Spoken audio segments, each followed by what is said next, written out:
देवी Bhagavatam Mahapuran doctor Kislay Pandey के साथ इस भाग में इसके बाद कथा को आगे बढ़ाते हुए महर्षि वेदव्यास महाराज जन्मेजय को बताते हैं कि सृष्टि सृजन की मंशा के साथ ब्रह्मा जी ने देवी परांबा, मां भगवती, मां सर्वेश्वरी, मां परमेश्वरी का 10,000 वर्ष तक तप किया और उस तप के फलस्वरूप उन्होंने पुत्रों में सर्वप्रथम मरीचि को जन्म दिया, जो सृष्टि कार्य में प्रवृत्त हुए। उन मरीचि के परम प्रसिद्ध तथा सर्वमान पुत्र कश्यप जी हुए। दक्ष प्रजापति की 13 कन्याएं उन्हीं की भार्या थी। देवता, दैत्य, यक्ष, सर्प, पशु, पक्षी सब के सब उन्हीं से उत्पन्न हुए और इसीलिए ये सृष्टि कश्यपी सृष्टि भी कहलाती है। महाराज जन्मेजय को आगे बताते हुए महर्षि वेदव्यास कहते हैं कि देवताओं में सूर्य सबसे श्रेष्ठ हैं। उनका नाम विवस्वान भी है। उनके पुत्र वैवस्वत मनु थे। वे परम प्रसिद्ध राजा हुए। उन वैवस्वत मनु के पुत्र रूप में सूर्य वंश की वृद्धि करने वाले इक्ष्वाकु का प्रादुर्भाव हुआ। इक्ष्वाकु के जन्म के बाद उन मनु के 9 पुत्र उत्पन्न हुए, जिसके बाद वो बताते हैं कि आप एकाग्रचित्त होकर उनके नाम सुनिए। इक्ष्वाकु के अतिरिक्त नाभाग, धृष्ट, शर्याति, नरिष्यंत, प्रांशु, नृग, 7वें दिष्ट एवं करुष और प्रषद्र ये 9 मनुपुत्र के रूप में प्रसिद्ध हुए। इन मनुपुत्रों में इक्ष्वाकु सबसे पहले उत्पन्न हुए। उनके 100 पुत्र हुए। उनमें आत्मज्ञानी विकुक्षी सबसे बड़े थे। अब आप मनुवंश में जन्म लेने वाले पराक्रमी 9 मनुपुत्रों के वंश के विस्तार में विशेष रूप से सुनिए। नाभाग के पुत्र अम्बरीश हुए। वे प्रतापी, धर्मज्ञ, सत्य प्रतिज्ञ और प्रजा पालन में तत्पर रहने वाले। धृष्ट से धाष्ट हुए, जो क्षत्रिय होते हुए भी ब्राह्मण कर्म में तल्लीन हो गए। संग्राम से विमुख रह के वो हमेशा धर्म कार्य में निमग्न रहते थे। शर्याति के अनार्थ नामक पुत्र उत्पन्न हुए। वे अति प्रसिद्ध थे। रूप तथा सौंदर्य युक्त एक सुकन्या नामक उनसे पुत्री भी हुई। राजा शर्याति ने अपनी वो सुंदर पुत्री नेत्रविहीन च्यवन मुनि को अर्पित कर दी। बाद में उसी सुकन्या के शील तथा गुण के प्रभाव से च्यवन मुनि ने सुंदर नेत्र प्राप्त कर लिए। ये कथा बता ही रहे थे कि महाराज जन्मेजय को बड़ा आश्चर्य हुआ कि इतनी सुंदर कन्या आप बता रहे हैं, वो एक अंधे मुनि को समर्पित कर दी। शर्याति की ऐसी क्या मजबूरी थी कि उन्हें एक अंधे मुनि को अपनी राजकन्या समर्पित करनी पड़ गई। तो महर्षि वेदव्यास आगे बताते हैं कि राजन, इसमें हुआ कुछ यूं था कि एक बार महाराज शर्याति आखेट के लिए वन में गए और उनकी वो इकलौती पुत्री उनकी बड़ी प्रिय थी। हमेशा उनके हृदय के समक्ष रहती थी और स्वभाव से थोड़ी चुलबुली भी थी।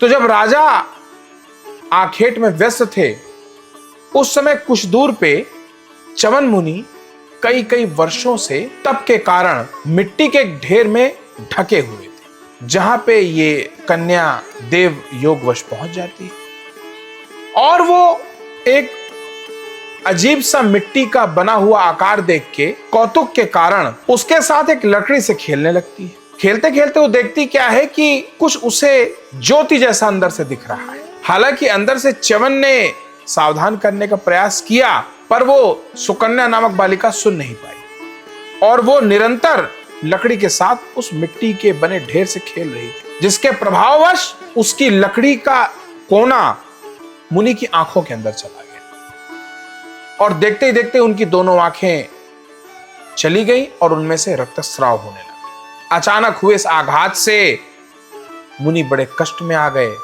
और कातर स्वर में अपना दुख प्रकट करने लगे। और इधर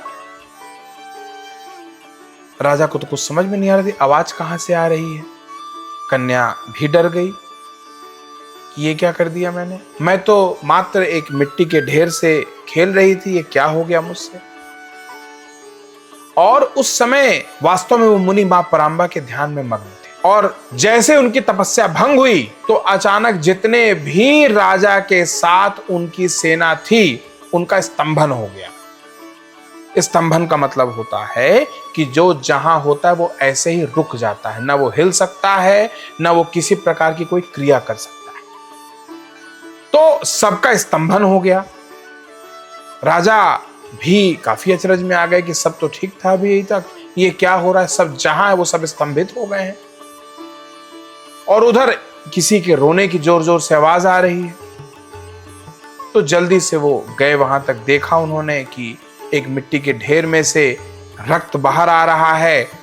राजा ने जल्दी जल्दी वो सारा हटाया, देखा उनकी कन्या के द्वारा च्यवन मुनि को आहत कर दिया गया है। तो महाराज को काटो तो खून नहीं। उनको समझ में नहीं आ रहा था कि मुनि के सामने कैसे जाएं, उनकी तो आंखें फोड़ दी उनकी कन्या ने। हिम्मत बटोरे, डरते घबराते गए उनके सामने, उनसे क्षमा मांगी, किस हर तरह से उनको शांत किया। पर अंत में मुनि ने कहा कि राजन, मेरा तो पूरा जीवन ही तप है, पर अब मेरी आंखें चली गई, मैं तपस्या कैसे करूंगा, कैसे तो भोजन करूंगा, कैसे तो मैं सामग्री एकत्रित करूंगा, मैं करूंगा क्या? चलिए, अगर आप चलते हो तो अपना राजपाट ले, अपना सारा छोड़ के हमारे साथ हमारी सेवा में। या तो जिस कन्या ने मेरी आंखें ली हैं, इसका विवाह मेरे साथ करेगी और पत्नी के रूप में ये मेरी सेवा करेगी, और हर वो कार्य जो आंख ना होने के कारण मैं अब नहीं कर पाऊंगा, वो अब ये मेरी पत्नी के स्वरूप में करेगी। बड़े बेमन से, अत्यंत विरोधों का सामना करते हुए राजन ने ये बात मान ली। अच्छा, राजा ने तो मानी, उनकी पुत्री सुकन्या ने भी सहमति दे दी कि गलती तो हुई है मुझसे, अपराध तो मैंने कर दिया अनजाने में, तो अब इसका दंड भी मुझे भुगतना। उन्होंने अपने पिता को अपराध बोध से मुक्त किया और कहा कि आप मुझे बिना किसी द्वैत के, बिना किसी दोबारा विचार के दे दीजिए मुनि को। अब जो भी होगा वो अब मां भगवती देखेंगी, अब आप दे दीजिए। जो मैंने किया उसका परिणाम तो मुझे भुगतना पड़ेगा, अवश्य में भोक्तव्यम कर्माकरम शुभाशुभम। जिसके बाद